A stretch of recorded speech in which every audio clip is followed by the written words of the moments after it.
How to remove viruses from your PC or laptop. So hello guys, welcome back to my YouTube channel. In this quick tutorial I'll be showing you how you can easily remove viruses from your PC or laptop.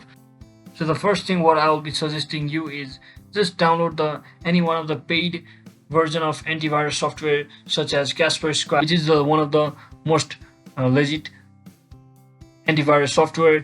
There are also other antivirus software which you can buy and have a paid version to successfully scan your PC and remove threats from your PC. So if you can't afford such antivirus software, in that case, what you might as well do is you have been provided a inbuilt antivirus software, that is Windows Defender.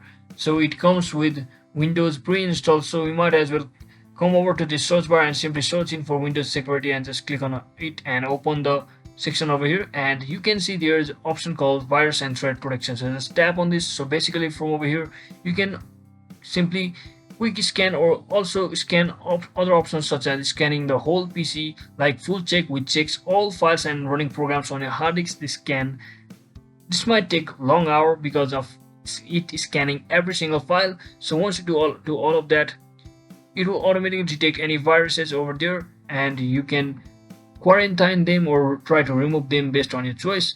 And you can also even see the protection history if the issue has been detected or not. So just like that, as you can see, most of the viruses usually come from third-party software and games, so you might as well find it, and you can quarantine the viruses from over here as well. So that is exactly how you do it, guys. I hope this video was helpful. If it was, don't forget to like and subscribe to the channel. See you on the next one.